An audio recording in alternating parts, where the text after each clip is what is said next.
Os versículos usados nos vídeos que traduzimos nem sempre correspondem a versões em português. Muitas vezes precisamos traduzir do original em inglês para fazerem sentido no contexto do vídeo.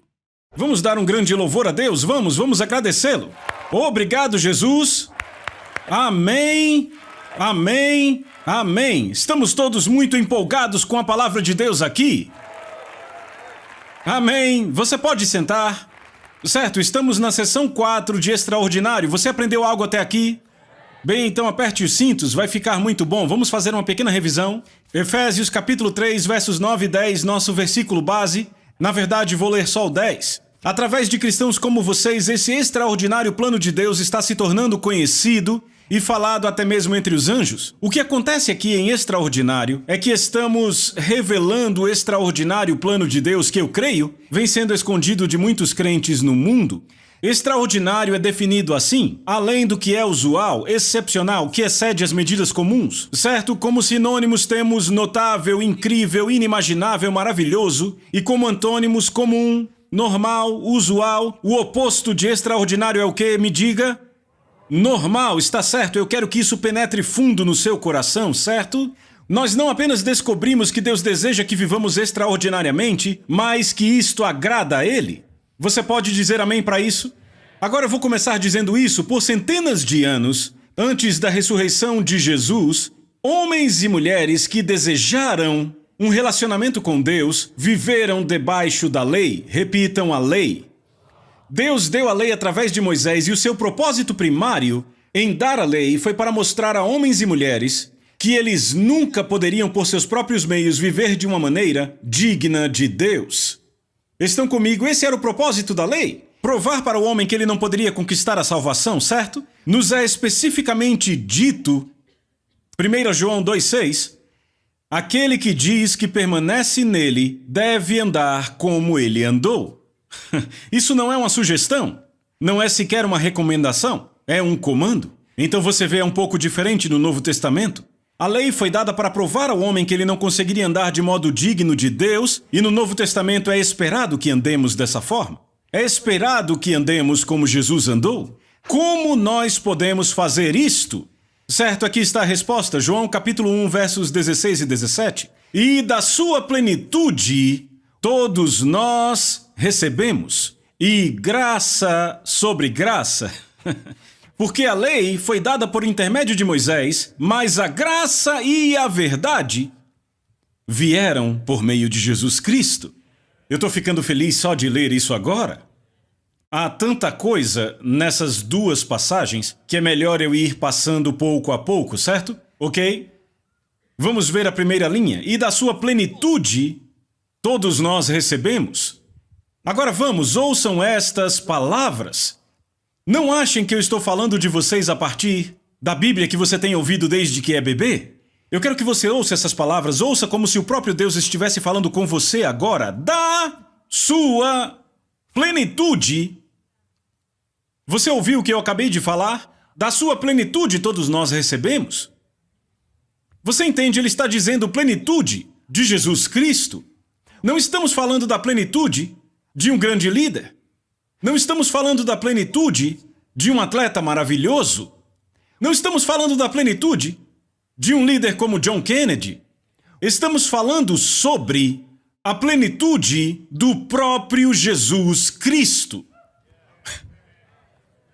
Entenda, não é 80% da plenitude dele, são 100%.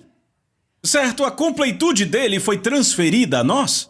Ok? Vamos ouvir de novo as palavras de Pedro, eu li na sessão passada, mas agora vamos lê-las em contexto, ok? 2 Pedro 1, versos 3 e 4, eu li antes, mas não falei de algumas coisas. Pedro diz, temos tudo o que precisamos para viver uma vida que agrada a Deus, tudo isso nos foi dado pelo próprio poder de Deus. O que é poder? Diga. Não, grite. Certo, graça. Tudo nos foi dado pelo próprio poder de Deus, e ele continua. Deus fez grandes e maravilhosas promessas de forma que a sua natureza se tornasse parte de nós. Você ouviu o que eu li? A natureza dele. Ele nos deu a palavra de Deus, porque a palavra de Deus é a semente incorruptível. Isto foi transferido a nós, a plenitude da sua natureza. Outra versão diz assim, para que vocês pudessem ser participantes da natureza divina. Agora deixa eu definir para você o que é natureza. Natureza significa as qualidades inatas ou essenciais de um caráter ou pessoa. As qualidades inatas ou essenciais de um caráter ou pessoa. Você está pegando isso? Certo? João diz isso assim, é uma das minhas passagens favoritas do Novo Testamento. João diz, como ele é, assim somos nós neste mundo. Ouça isso de novo. Diz, como ele é, assim somos nós. Se fosse apenas como ele é, assim somos nós, pensaríamos, sabe, um dia seremos como ele quando chegarmos no céu. Mas ele não diz isso. Ele disse, como ele é, agora mesmo, como Jesus é agora, e eu vejo ele de forma majestosa agora, assim somos nós neste mundo. Por quê? Porque recebemos sua plenitude. Você está registrando isso? A natureza dele, a plenitude dele, como ele é, assim somos nós na terra. Muitos pensam, um dia, lá no céu seremos como ele. Mas a Bíblia diz, amados, agora nós somos filhos de Deus. Não no futuro, mas agora. Neste momento, agora temos as suas qualidades essenciais. Por quê? Porque nascemos de semente incorruptível. Você tem que entender, uma semente, eu estudei isso. Tem cada uma das qualidades de uma planta crescida. Ela tem uma camada externa, tem os seus nutrientes, mas ela também tem uma planta bebê e essa planta bebê, exatamente dentro daquela semente, há as mesmas qualidades da planta mãe. Nós nascemos da semente incorruptível de Deus. Deus colocou sua plenitude em nós. Ok? Então você tem que entender. Veja da seguinte forma. Um cavalo não pode dar à luz um verme. Um leão não pode dar à luz um castor. Deus não deu à luz nenhum verme. Deus não deu à luz pessoas que são só pecadoras, salvas pela graça. Não há diferença entre mim e o mundo. Eu sou só perdoado pela graça. Isso é uma mentira do inferno. E essa mentira é estimulada por Satanás para manter a igreja sem poder e sem o extraordinário. E eu já estou cheio disso.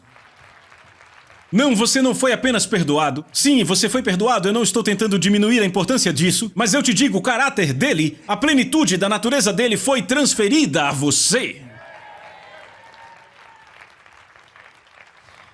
Ainda fica melhor.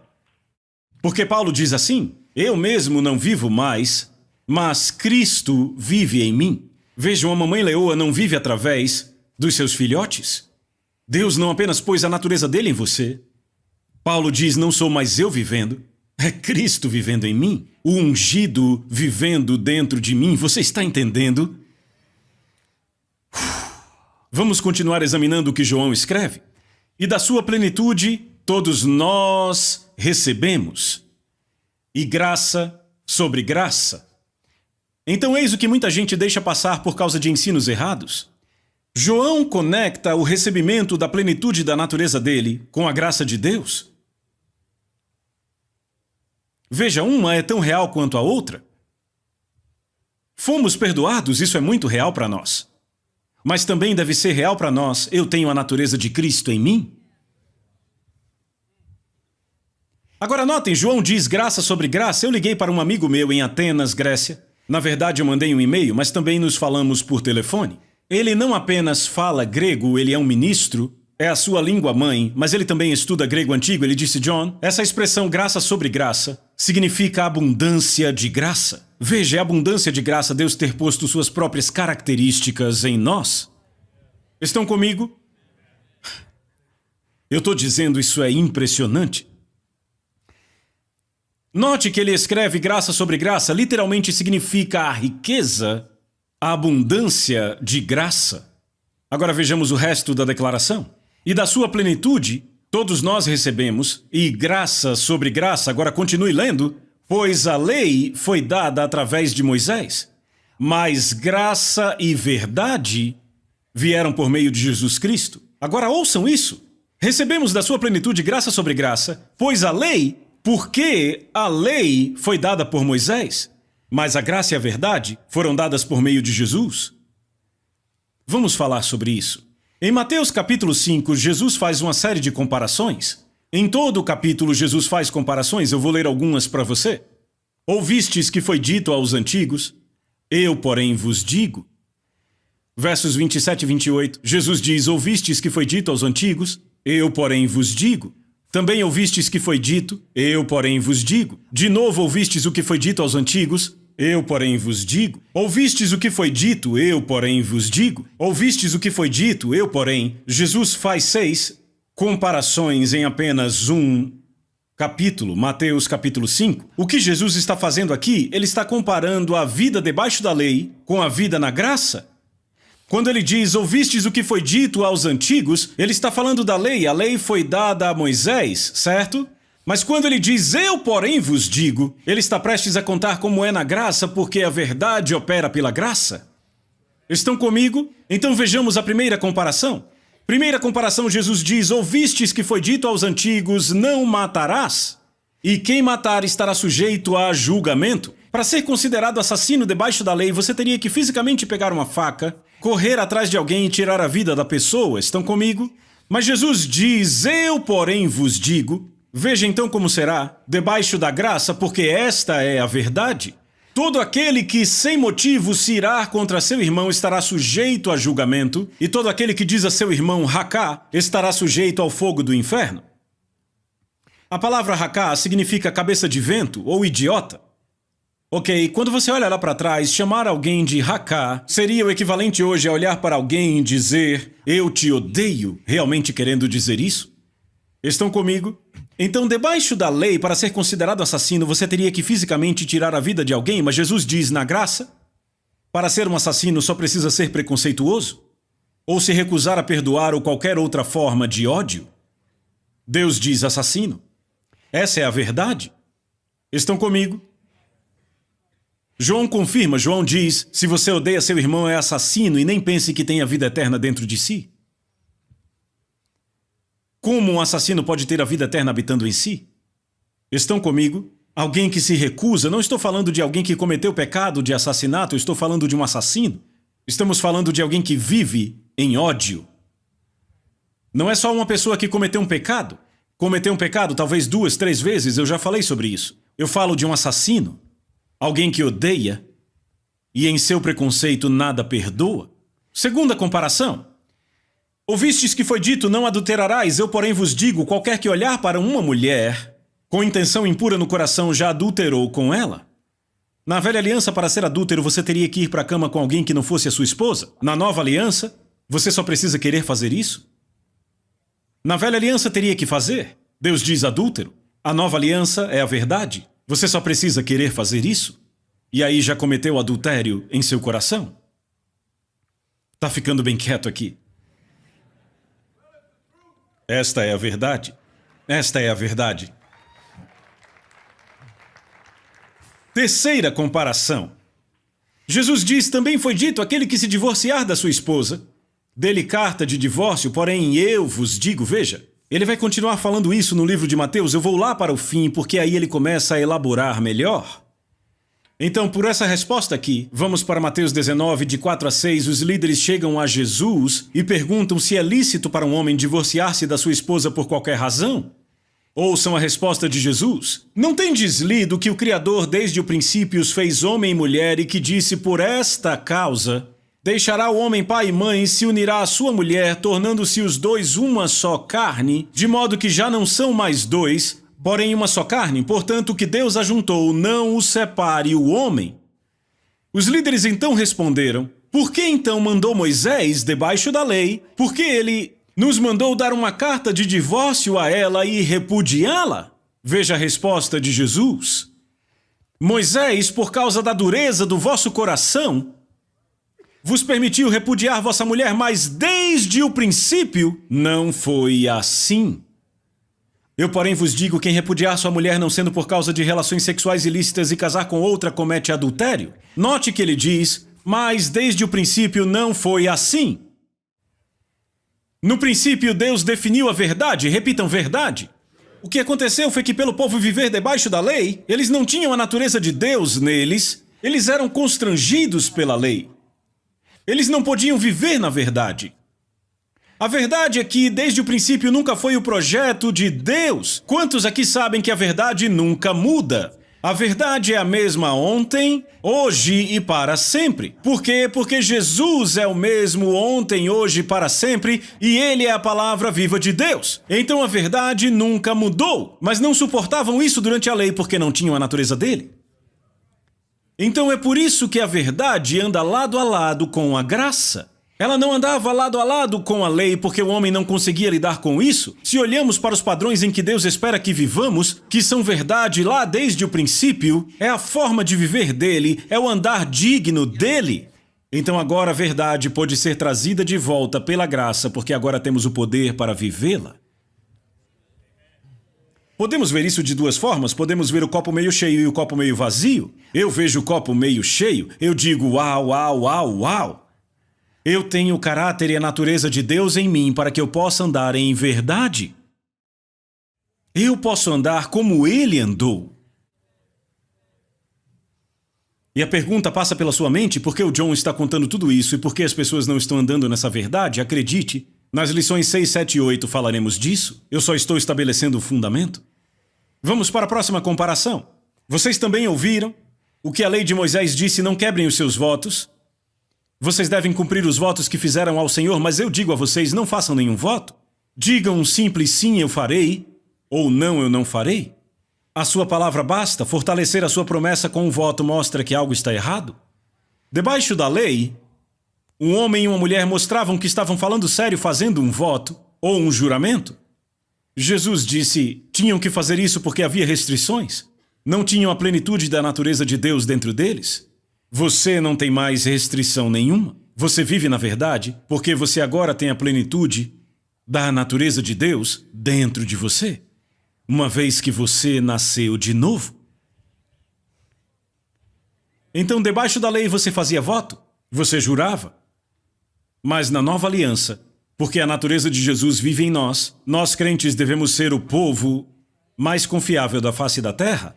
Porque estamos caminhando em nossa natureza, o que diz que somos capazes de agir e de falar em verdade. Quando um homem ou mulher que tem a natureza de Deus em si dá a sua palavra, ela deve ser suficiente para você ir até o banco com ela. Você está aprendendo alguma coisa? Vamos para a nossa última comparação, que será a quinta. Na verdade é a sexta, eu vou pular a quinta. Ele disse, vocês conhecem a velha lei escrita, ame o seu amigo, e a parte que não foi escrita, odeie o seu inimigo. Eu desafio essa afirmação, é Jesus falando. Ele disse, eu estou dizendo, amem seus inimigos, que eles tragam à tona o seu melhor, não o pior. Quando alguém lhes criar problemas, respondam com a energia da oração. Agora ouçam, porque então vocês estarão agindo com base no seu verdadeiro ser, o ser que foi criado por Deus. É isso o que Deus faz. Ele dá o seu melhor, o sol para aquecer, a chuva para nutrir, a todos, independentemente de quem é bom ou de quem é mau. Note a declaração-chave dele. Vocês estarão agindo com base no seu verdadeiro ser, o ser que foi criado por Deus. Isso ilustra belamente o que eu estou tentando falar com vocês hoje. Sobre a plenitude que recebemos, Jesus disse, quando vocês oram por aqueles que lhes maltratam, quando dão àqueles que roubam de vocês, operam a partir do ser verdadeiro criado por Deus, operam a partir da natureza que Deus pôs dentro de vocês. Jesus termina todas as comparações com uma declaração maravilhosa. Mateus 5,48, portanto, sede vós perfeitos, repitam, perfeitos, como perfeito é o vosso Pai Celeste. Vamos falar dessa palavra perfeitos? A palavra perfeito é a palavra grega teleios. O dicionário Thayer define como aquele que chegou ao fim concluído. Ouçam essa, em quem não falta nada do que é necessário para estar completo. Esta é a palavra traduzida por perfeito. Vamos ver a versão ampliada, o que diz. Na ampliada, Jesus disse, vocês desta forma devem ser, repitam, devem ser. Agora vamos parar aqui, vocês já me ouviram falar muito deve ser. Vocês já notaram que a Bíblia tem trechos que são conselhos e outros que são obrigações? Já notaram? Você é sábio se seguir os conselhos, mas é um tolo se não fizer as obrigações. Quando Deus diz que deve ser, não é algo para discutir. Ele diz assim: vocês devem ser perfeitos, crescendo para a completa maturidade de divindade em mente e caráter, tendo alcançado a altura apropriada de virtude e integridade, assim como seu Pai Celestial é perfeito. Não olhe para mim assim, não fui eu que escrevi isso. Eu estou só lendo. Não é interessante que não pregamos isso na América? Vamos, fale comigo. Eu participei de um programa de entrevistas internacional, visto ao redor do mundo, e eu fiquei hospedado no hotel deles, que pertencia aos organizadores. Enquanto eu estava no hotel orando, o Senhor começou a ministrar a mim, fora da área sobre a qual eu ia falar no programa. Deus estava ministrando a mim pessoalmente. E eu estava orando e perguntando: Deus, por que há tanto pecado na igreja? Por que há tanta corrupção? Por que há tanta imoralidade sexual? Por que há tanta mentira e isso continua? Por que há tanto engano? E o Senhor respondeu bem rápido: por causa do que você prega. Agora, quando ele disse você, eu entendi que não era eu pessoalmente, mas eram os líderes. Estão acompanhando? Entenda, o Senhor começou a ministrar a mim e disse: palavras são sementes, repitam, sementes. Quantos sabem que quando se planta uma semente de maçã não nasce uma mangueira? Vamos, fale comigo, eu sei que isso é óbvio, não é? Se você planta uma semente de pêssego, não nasce um pé de algodão? Não, a semente que você planta é a colheita que você tem? Correto? Pedro disse que somos participantes da natureza divina, pelas suas preciosas e muito grandes promessas. A palavra de Deus é semente. Então, se nós pregamos que pessoas que nascem de novo não são diferentes de pecadores, que somos só perdoados, teremos uma igreja com uma vida derrotada que definitivamente não vive o extraordinário. Mas quando pregamos que todos recebemos a sua plenitude, que como Ele é, assim somos nós neste mundo, que somos participantes da natureza divina, aí nós temos uma igreja triunfante, como a igreja antiga do livro de Atos que vivia uma vida extraordinária.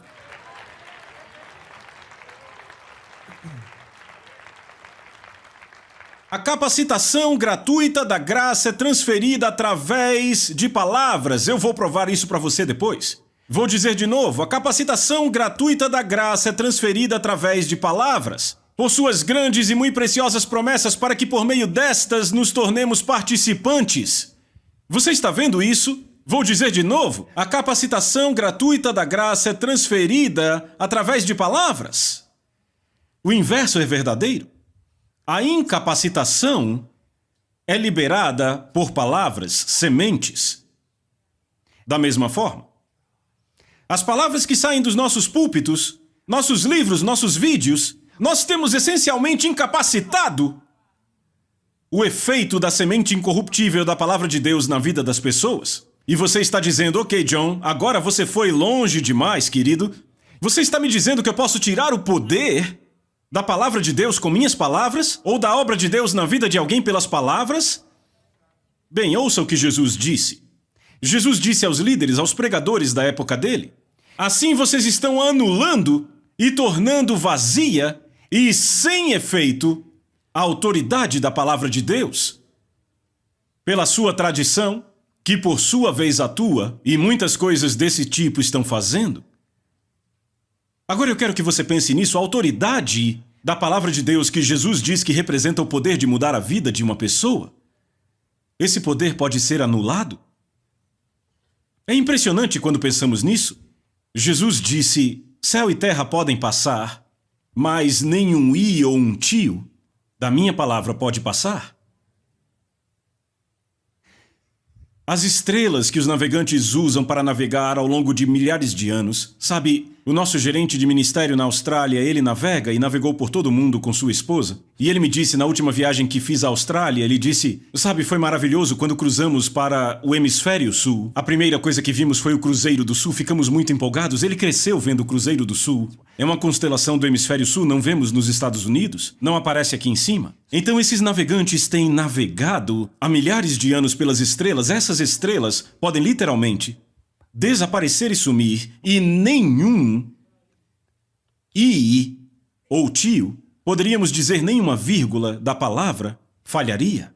É por isso que a Bíblia diz que ele sustenta todas as coisas pela palavra do seu poder.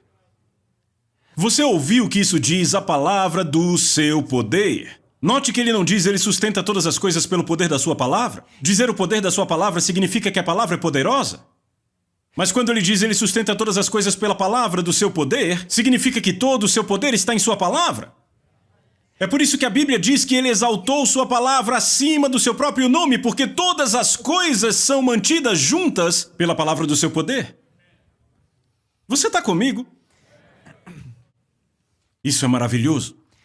Poderosa como essa palavra é, ainda assim existe uma coisa que pode anular essa palavra, os ensinos, nos corações dos homens contrários à verdade. Esses ensinos vão anular o poder da sua palavra. O universo não consegue anulá-la, é sustentado por ela. Mas o ensino de uma verdade incorreta, declarações, ensinos, que não se alinham com a Bíblia, rapaz, a gente vai entrar nisso? Isso pode anular o poder da autoridade da palavra? Nós anulamos, nós temos impedido tantos crentes nesse país de se tornarem maduros por causa das palavras que pregamos. Foi o que Deus me disse naquele quarto. Se você é um dos muitos que se sente desanimado e desencorajado na caminhada com Deus, há uma grande chance de você ter sido ensinado que você foi perdoado pela graça, mas experimentou a colheita de sementes corruptíveis feitas pelo homem, que dizem que você é só um pecador perdoado. A autoridade da palavra de Deus tem sido anulada na sua vida. E se eu estou falando com alguém aqui, eu tenho boas notícias. Tudo está prestes a mudar.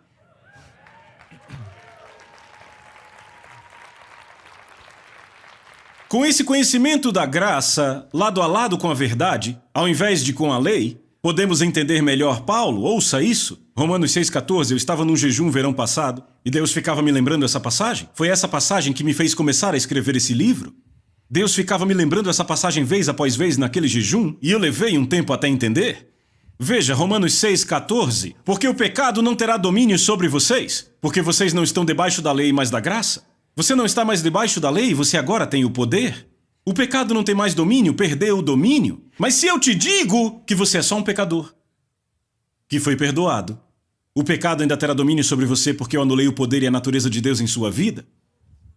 Mas Paulo escreveu, o pecado não terá mais domínio sobre você porque você não está mais debaixo da lei. Você está, na verdade, na graça. Uau! A Bíblia, a mensagem diz assim, o pecado não pode te dizer como viver. Por que o pecado não tem domínio sobre nós? Por que não pode ditar nosso viver? Porque temos a natureza de Jesus Cristo. Paulo disse, sabemos que nossa velha natureza humana foi crucificada com Cristo para que o pecado não tivesse mais poder sobre nossa vida e dele deixássemos de ser escravos, pois quando morremos com Cristo, fomos libertos do poder do pecado, recebemos a natureza dele verdadeiramente e nascemos de novo. Pare para pensar nessa verdade. A palavra de Deus, a verdade, declara que a fofoca, a calúnia, a mentira não tem mais domínio sobre você. Adultério, sexo fora do casamento, homossexualismo, pornografia ou qualquer outra impureza não mais dominam você. Ódio, amargura, rancor, preconceito, inveja não mais te controlam. Explosões de raiva, ira descontrolada perderam autoridade na sua vida. O vício, as drogas, o abuso de álcool não dominam mais a sua vida.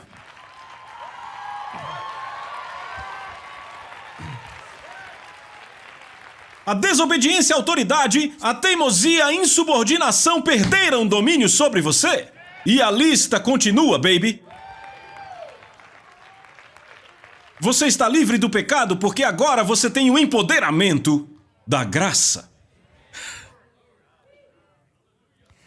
Deus não te libertou do pecado para que você pudesse continuar vivendo em pecado e ser perdoado, vivendo assim, sem colher suas consequências. O alvo do verdadeiro crente é não pecar. Eu vou repetir, o alvo do verdadeiro crente é não pecar. Ouçam o que o apóstolo João diz.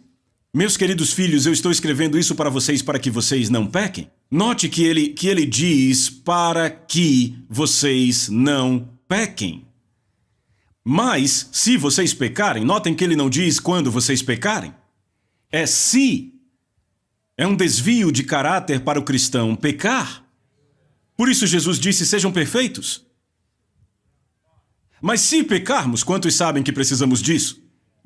Ok? Mas eu digo, esse não é o meu alvo é viver e não pecar. Porque eu não quero decepcionar o meu pai e ele me deu poder, então por que eu quereria negar o poder que ele me deu? Veja, toda a glória vai para ele, não para nós. Eu sei que João diz que aquele que diz que não peca, mente. Mas é quando você fala isso por sua própria habilidade? Mas quando você entende como ele é, assim somos nós na terra, você pode definir seu alvo, eu não vou pecar, esse será o seu alvo? O que acontecerá se começarmos a viver assim? Vamos viver além do pecado? Aí entramos na parte do extraordinário? É isso que me empolga. Estão comigo? Para que não pequem, mas se pecarem, repitam se. Há alguém que intercede por vocês diante do Pai, e ele é Jesus Cristo, aquele que agrada a Deus completamente. Então Deus, rapaz, ele arranjou tudo de forma tão bela. Ele te deu poder para que você não tenha que viver em pecado. Mas se pecar, ele tem uma maneira segura de você voltar à estrada. Para que o diabo não possa dizer, eu tenho isso contra ele. Ah, não, o sangue de Jesus limpou, é o meu garoto ou a minha garota. Eu vou encerrar com isso. Graça, eu vou dar algumas definições bem rápido. Graça é quando nós recebemos o que não merecemos. Misericórdia é quando não recebemos o que merecemos. Eu vou dizer de novo. Graça é quando recebemos o que não merecemos. Misericórdia é quando não recebemos o que merecemos. Misericórdia se manifesta quando não recebemos justiça por nosso pecado. A graça, por outro lado, transfere poder. Um grande exemplo disso é a mulher pega no ato de adultério. Os líderes religiosos a trouxeram. Disseram, Moisés diz que devemos apedrejá-la. O que você diz, Jesus? Jesus apenas disse, aquele que não tem pecado, atire a primeira pedra. E do mais velho ao mais novo começaram a ir embora, só sobrou Jesus e a mulher. Veja, Jesus não tinha pecado, poderia ter atirado a pedra, mas não o fez. A misericórdia disse, mulher, eu não te condeno. Mas aí a graça falou e disse, vai, não peques mais. A misericórdia, ela não teve o que merecia. Graça, ela foi capacitada.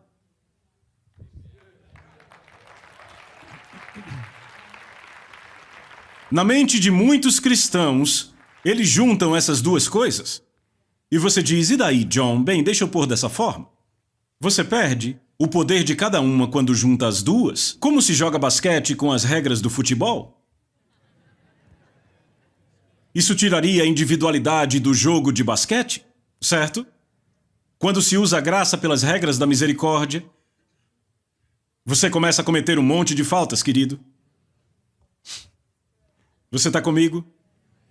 Por isso que ambas são identificadas na Bíblia. Eu poderia ler todas as epístolas e você veria graça, misericórdia e paz de Deus o Pai o tempo todo, porque a misericórdia é quando não recebemos o que merecemos.